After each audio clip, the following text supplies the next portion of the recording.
분배율 몇 프로일까요? 연 70%.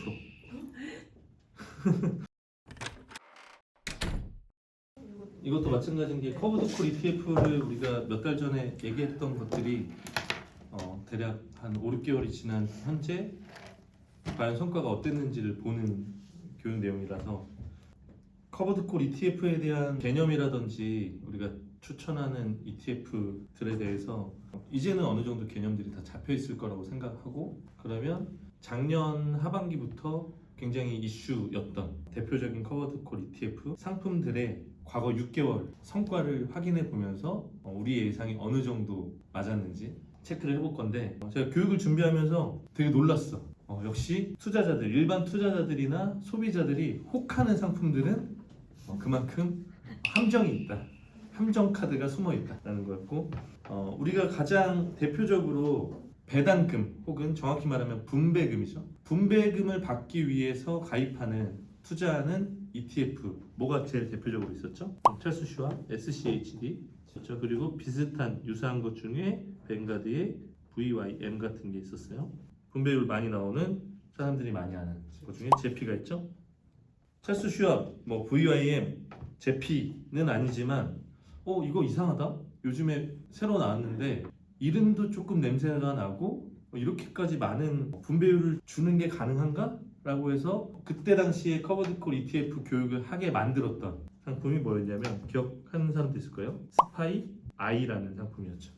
그리고 이런 커버드콜 ETF가 유행을 하면서 거의 극에 달아서 나왔던 게 이제는 무려 테슬라를 편입한 분배 ETF가 나온 거예요. 커버드콜 ETF가 나온 거예요. 그 중에 해외 상장되어 있는 TSLY, 이름 자체가 테슬라가 들어가 있는 게 힌트가 되어 있죠. 그리고 하나는 테슬라 인컴 프리미엄, 이거는 이제 우리나라 삼성 자산운용에서 만든 코덱스 테슬라 인컴 프리미엄인데, 볼까요? 슈드 분배율 얼마 정도 주죠? 지금 한 3% 중반대 줘요. 그런데 6개월의 성과 평가를 할 거니까 연 3.5% 정도 나오니까 실제 분배 6개월 분배 받은 거는 대략 1.8% 정도 받은 거예요. 분배로. 제피 얼마 주고 있죠? 지금 한 8% 가까이 줘요. 7.9%막 이렇게. 그러니까 얘도 6개월치 분배금 4% 정도. 그리고 스파이아이가 이슈가 됐던 게 뭐죠? 무려 분배금을 얼마를 준다? 12%를 준다. 연에 12%의 분배금을 주니까 6개월이니까 6% 정도의 분배금을 준 거예요. 대망의 이제 TSLY, 테슬라를 분배금을 주는 TSLY 분배율 몇 프로일까요? 연 70%. 연 70%. 진짜요? 그러니까 35% 정도 되겠죠. 6개월 동안 분배금으로 나온 수익이 35%. 봐, 벌써 듣자마자 뭐해? 야, 저걸 했어야 되는데. 바로 그런 생각이 들잖아. 가만히 있어도 얼마를 주니까? 35%를 주니까. 테슬라 인컴 프리미엄이 대략 15%. 그래서 얘는 7.5% 분배금을, 이거 정확한 수치는 아니에요. 연 분배율을 반으로 나눈 것 뿐이에요. 그러니까 이렇게 받았어. 그럼 분배금만 생각하면 뭐가 가장 매력적이야? TSLY겠네. 35%. 그리고 테슬라를 편입한 코덱스의 테슬라 인컴 프리미엄이 7.5%니까 야, 그냥 앉아가지고 15%를 먹는 거야? 이렇게 들어간다고. 그런데 그럼 6개월 동안 뭐가 있었죠? 각각 ETF들의 주식 수익률이라는 게 있잖아요. 그래서 주식 수익률이 합산된 게 지난 6개월의 총 수익률이 되겠죠. 그래서 봤어요. 슈드 12.35, 제피 6.51, 스파이 아이 여기까지는 플러스가 나네. 4.02. 문제 TSLY 마이너스 43.81. 그리고 테슬라 인컴 프리미엄 마찬가지 마이너스 5.03. 딱 느낌이 오죠? 뭔가 잘못됐다는 느낌이 바로 오잖아.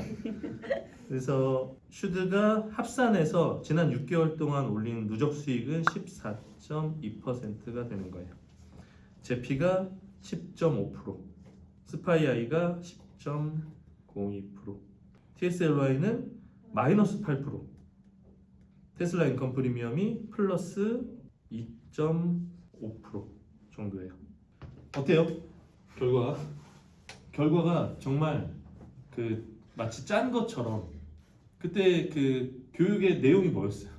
분배금 많이 준다고 좋아할 게 아니다. 분배금을 많이 줄 수 있는 이유가 뭐냐?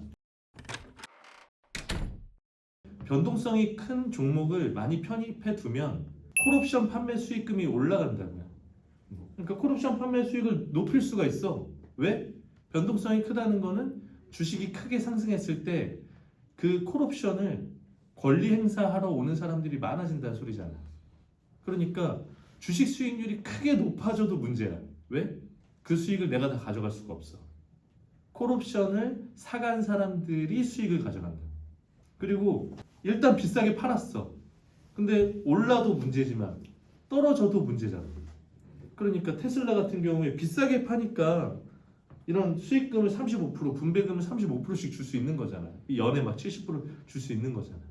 그런데 내가 받은 분배금보다 주가 하락이 더 이렇게 커버리면 어때? 35% 받으면 뭐해?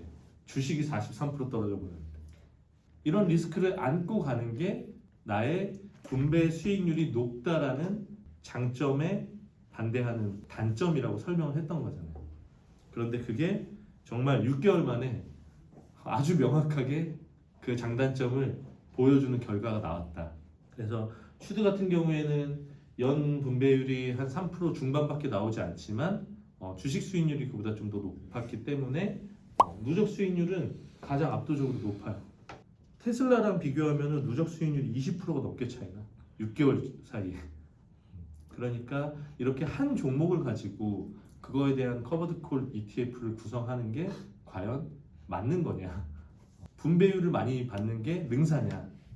전혀 아니라는 거를 확인할 수 있었고, 특히나 이제 지금처럼 주가가 조정을 받는 케이스에는 오히려 분배율을 좀 덜 받는 게 나을 수 있다.